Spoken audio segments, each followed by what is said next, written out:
ગુણાસ્વામીની વાતો પ્રકરણ ત્રીજું વાત ત્રીજી। સ્વામિનારાયણ હરે સ્વામીએ વાત કરી।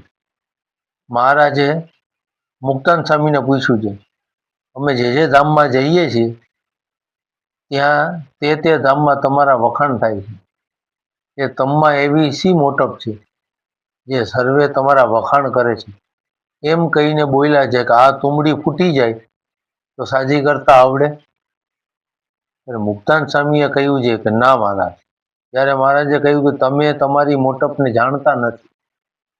એમ કહીને બોલ્યા છે, લ્યો અમે જે કહીએ એમ કહીને 50 કરોડ યોજન જમીન પૃથ્વી છે, તે 10 ગણું તેજ છે, 10 ગણું જળ છે, તેથી 10 ગણો વાયુ છે, 10 ગણો આકાશ છે, અહંકાર 10 ગણું મહતત્વ છે, પ્રધાન પુરુષ તેથી અનંત ગણા પ્રકૃતિ પુરુષ, અને પ્રકૃતિ પુરુષ શક્તિ પર અક્ષરધામ છે, અને તે ધામમાંથી લાખ મણ લોઢાનો ગોળો પડતો મૂકીએ તે વાને લેરખે ઘસાતો પૃથ્વી ઉપર આવે ત્યારે રજ જેવો રજ થઈ જાય છે, એટલું છેટું છે।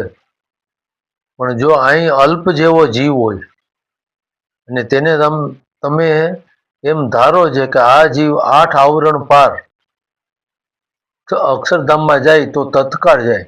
જેમ જંતરડામાં ઘાલીને પાણો ફગાવી નાખે એમ તમારા કાંડામાં ને વિશે એટલું બળ છે, પણ તેને તમે જાણતા નથી। એમ કહીને કહ્યું છે કે એવી મોટપ તમમાં આવી છે, એનું કારણ કહું તે તમે સાંભળો છે। સર્વે થકી પર જે અક્ષરધામ તેને વિશે વિરાજમાન એવા જે ભગવાન, તેનો તમારે સાક્ષાત્કાર સંબંધ થયો છે। એવી રીતે ઘણી વાર્તા કરી। સહજાનંદ સ્વામી મહારાજની